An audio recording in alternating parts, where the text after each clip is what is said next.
Assalamualaikum warahmatullahi wabarakatuh. Salam sejahtera buat kita semua. Saudara-saudara sekalian, kali ini kita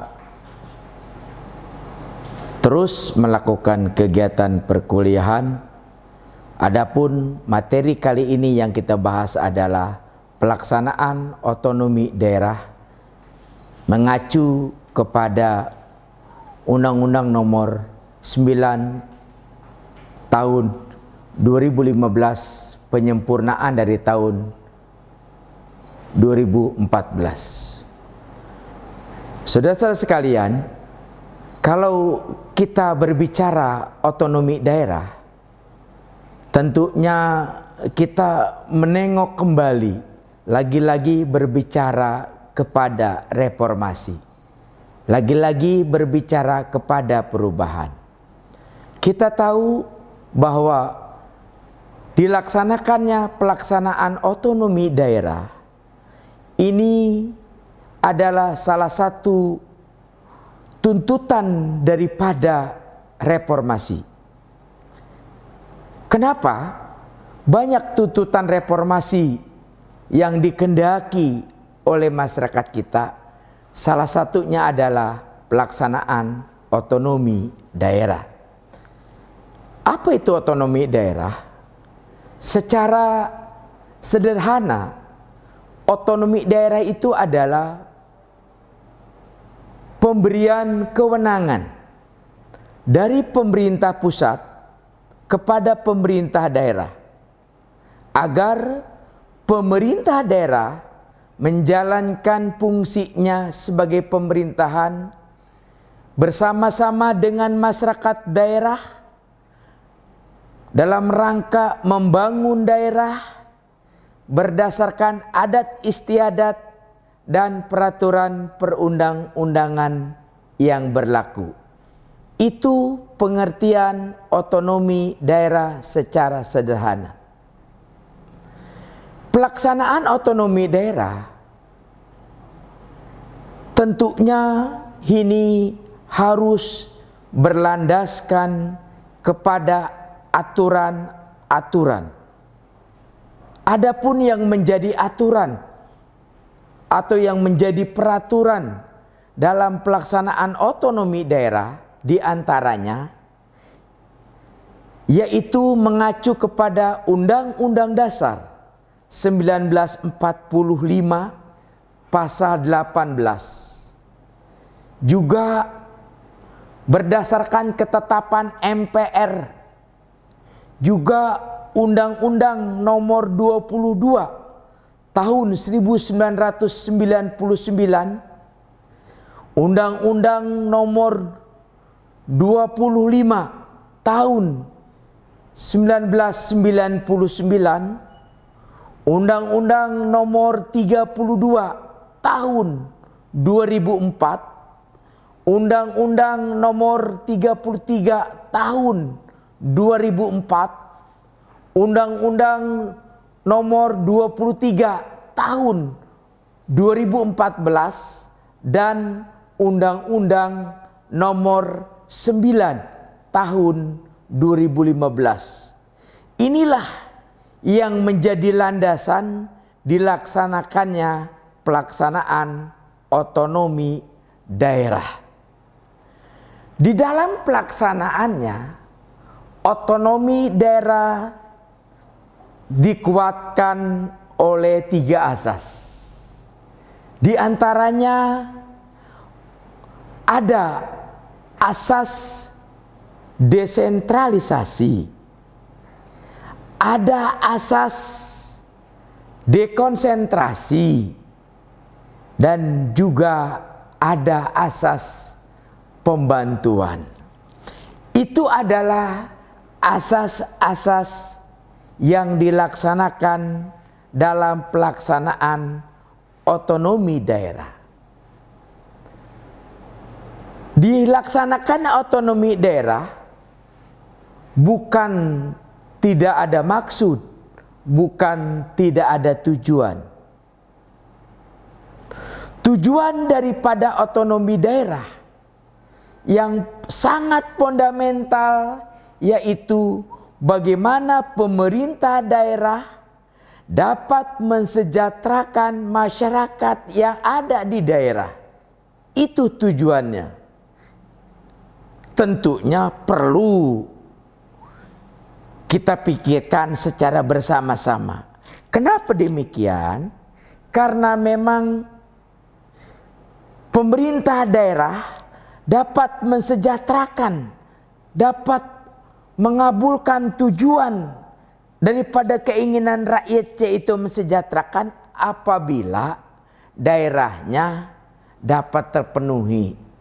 Oleh karena itu, pembangunan sebuah daerah dapat dinyatakan berhasil dan hasilnya dapat digunakan guna kesejahteraan rakyatnya, guna mensejahterakan masyarakatnya apabila ditopang oleh 3 komponen. Daerah itu bisa mensejahterakan apabila telah memenuhi PAD-nya. Apa itu PAD? Pendapatan asli daerah. Kenapa? Karena bentuk pembangunan apapun yang diprogramkan tanpa ada pendapatan asli daerah, saya melihat tentunya ini perlu menjadi pemikiran kita semua. Yang kedua, pendapatan itu harus ditopang oleh kemampuan daerah, yaitu potensi daerah. Apa potensi daerahnya? SDA, yaitu sumber daya alam. Bagaimana daerah tersebut sumber daya alamnya? Tentunya daerah itu dapat dibangun dengan baik apabila sumber daya alamnya dapat terpenuhi atau memenuhi. Yang ketiga, yang tidak kalah pentingnya adalah SDM, sumber daya manusia. Kenapa? Karena memang suatu pembangunan yang ada di daerah, apabila kekayaan daerah dibangun oleh masyarakat yang ada di daerah, masyarakat yang mempunyai kualitas, masyarakat yang mempunyai kemampuan dari berbagai macam disiplin ilmu, maka lagi-lagi daerah itu tidak tergadaikan. Kenapa? Sepotensi apapun itu daerah, semaju apapun itu daerah, kalau masyarakatnya tidak punya potensi, kalau masyarakatnya tidak punya kemampuan, mustahil daerah itu dapat dibangun, daerah itu dapat dikembangkan, daerah itu dapat dikelola oleh masyarakat daerah. Maka akhirnya daerah itu tetap digadaikan dengan orang-orang yang di luar dari masyarakat daerah itu sendiri.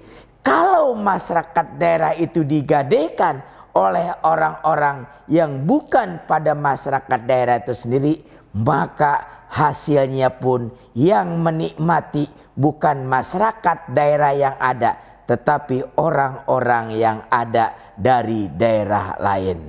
Oleh karena itu, bahwa 3 komponen ini bagian rencana strategi yang tidak bisa kita pisahkan, yang tidak bisa pandang sebelah mata, yang tidak bisa kita abaikan, tapi seyogianya kita utamakan. Adapun yang menjadi problematika dewasa ini, bahwa di mana masyarakat kita tidak begitu memiliki kepedulian terhadap potensi yang ada di daerah. Masyarakat kita tidak begitu tanggap dengan kekayaan yang ada di daerah, sehingga apa yang kita miliki, sehingga apa yang daerah punyai lagi-lagi tidak terawat, tidak tertata, sehingga harapan demi harapan yang mengarah kepada kesejahteraan itu tidak dapat kita rasakan dalam waktu yang belum dapat kita tentukan. Hadirin dan saudara-saudara sekalian, demikian materi tentang otonomi daerah yang kita diskusikan. Mudah-mudahan kita dapat mencerna, mudah-mudahan kita dapat menelaah tentang perkembangan pelaksanaan otonomi daerah yang sekarang ini telah diberikan kewenangan, telah diberikan keleluasaan oleh pemerintah pusat. Terima kasih, mohon maaf, wabillahi taufiq wal hidayah. Wassalamualaikum warahmatullahi wabarakatuh.